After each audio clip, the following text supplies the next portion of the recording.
روح کے بارے میں حضرت شاہ جی 3 آیتیں سنانا چاہ رہا ہوں.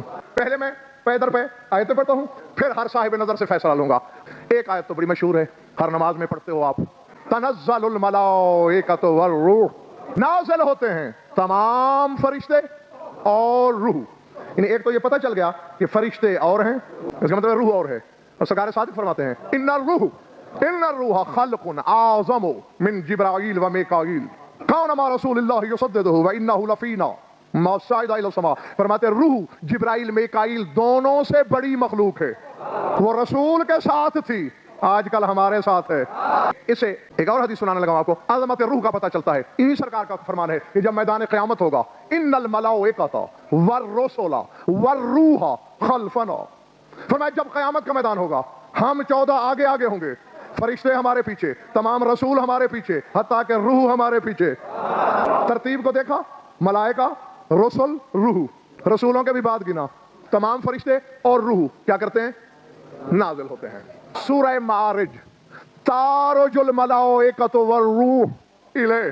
فرمایا عروج کرتے ہیں اللہ کی طرف تمام فرشتے بھی اور روح. پھر نازل ہوتے وقت کیا ترتیب تھی؟ تنزل الملائکۃ والروح، فرشتے اور روح. اوپر جاتے وقت کیا ترتیب ہے؟ تعرج الملائکۃ والروح، عروج کرتے ہیں، پرواز کرتے ہیں آسمان کی طرف فرشتے اور روح.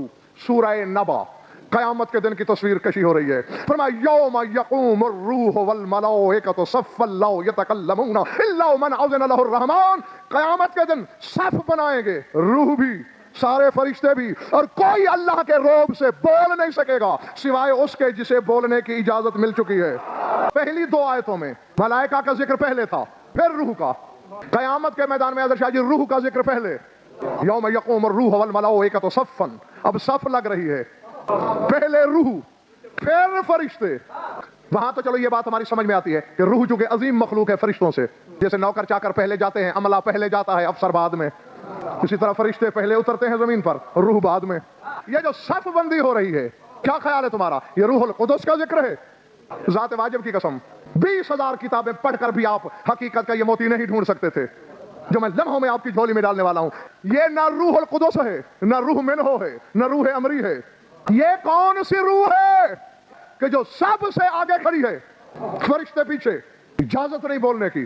وہاں نہ روح القدس کو ہوگی نہ فرشتوں کو، الا من اذن له الرحمن، مگر جو رحمان سے اذن لے چکا وہی بولے گا.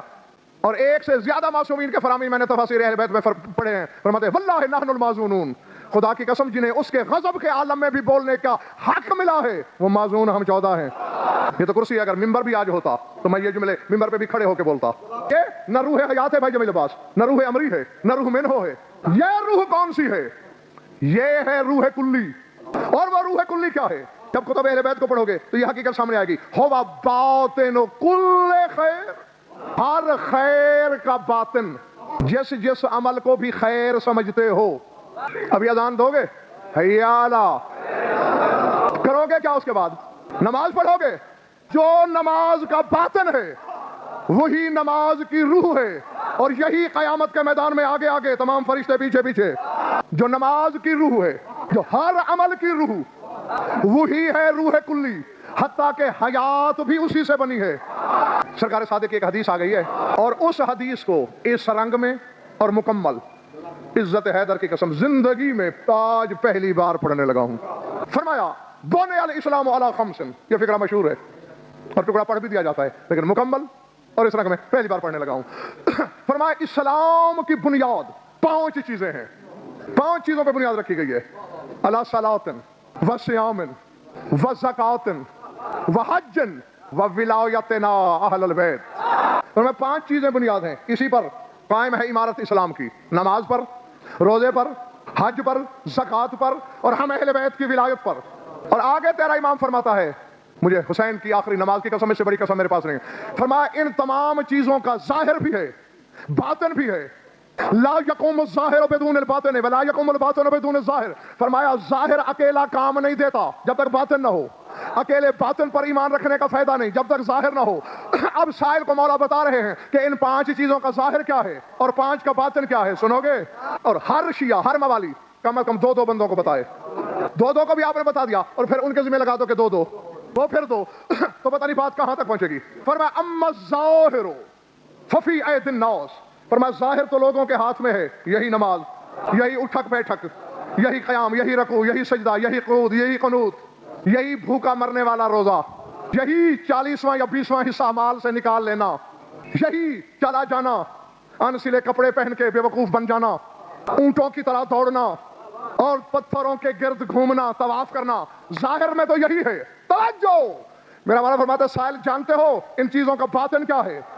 مولا ارشاد فرمائیے، فرماتے اما باطن الصلاۃ معرفتنا و ولایتنا و باطن الصوم معرفت جدنا و باطن الزکات معرفت شیعتنا و معرفت الحج و باطن الحج معرفت آدائنا و التبری منهم و باطن ولایتنا تسلیم لامرنا بأننا نحن عین اللہ و لسانہ و نفسہ نفعل ما نشاء و نحکم ما نرید و ما نفعل و ما نحکم الا ما شاء اللہ. فرماتے باطن الصلاۃ معرفتنا، فرمایا نماز کا باطن ہماری معرفت ہے. ہمیں جانتا ہے تو نماز پڑھی ہے، ورنہ الو کے بٹھے نے ٹکریں ماری ہیں، نماز نہیں پڑھی. وباطن الصوم وباطن الصوم معرفت جدنا، فرمایا روزے کا باطن ہمارے نانا کی معرفت ہے. جس نے اسے پہچانا اس نے روزہ رکھا، جس نے نہیں پہچانا کم وقت بھوکا مرا.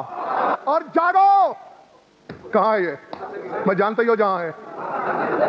تو رسول سے کنارہ کشی کر رہا ہے، تو علی سے کنی کترا کے نکلنے کی کوشش کر رہا ہے، اور جبر مشیت کا توق تیرے گلے میں پڑنے والا ہے. فرمایا وہ باطن الزکات معرفت شیعتنا، فرمایا زکات کا باطن ہمارے شیعوں کی معرفت ہے.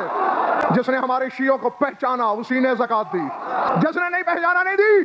فرماتے وہ باطن الحج معرفت آدائنا والتبری منہم، فرماتے حج کا باطن ہمارے دشمنوں کو پہچان کے ان پہ تبرہ کرنا ہے. فرمایا کنکر بظاہر شیطان کو لگے، باطن میں ہمارے دشمن کے دل میں گڑے. اور ہماری ولایت کا باطن کیا ہے؟ یہی عقیدہ ہے. الحمدللہ میرا یہی ہے جو میرے مولا نے کہا، نہ اس سے آگے نہ پیچھے. ہر بندہ اپنے آئینہ ضمیر میں جھانکے. فرمایا باطن ولایتنا تسلیم لامرنا، فرمایا ہمارے ہر امر کے سامنے سر جھکا دینا ہماری ولایت کا باطن ہے. میرے مولا نے تھوڑا سا راستہ بھی بنایا کیسے سر جھکانا. بے انا نحن عین اللہ و لسانہ و نفسہ، یہ ایمان ہونا چاہیے ہم اللہ کی آنکھ ہیں، ہم اللہ کی زبان ہیں، ہم اللہ کا نفس ہیں. نفعل ما نشاء و نحکم ما نرید، ہم جو چاہتے ہیں وہ کرتے ہیں، ہم جو چاہتے ہیں کائنات میں حکم نافذ ہوتا ہے. ولا نفعل ولا نحکم الا ما شاء اللہ، اور ہم جو چاہتے ہیں جو کرتے ہیں وہی کرتے ہیں جو وہ چاہتا ہے. اب سمجھ میں آ گئی؟ ہر عمل کا جو باطن ہے وہی ہے اس کی روح، اور اسی روح کا نام ہے روح کلی. یعنی ان کو جھکنا، ان کے دشمنوں پہ لعنت کرنا، یہ ہے روح کلی. اسی سے حیات ہے. قیامت کے دن 14 کی ولا، ان کے دشمنوں کی نفرت روح بن کے آگے آگے، کائنات پیچھے پیچھے. اور روح ہے کیا؟ ان کی ولایت کا اقرار، ان کے دشمنوں پہ تبرہ. یہ ہے حقیقت روح. جب ہم ان کی ولایت اور ان کے دشمنوں پر تبرے کو نہیں پہچان سکتے، صاحبان ولایت کی حقیقت کو کیا پہچانیں گے؟ کے پاپوش علی چاٹ غضب فر ہو جائے، ورنہ رہ جائے گی بس مجمع پرانی میرا.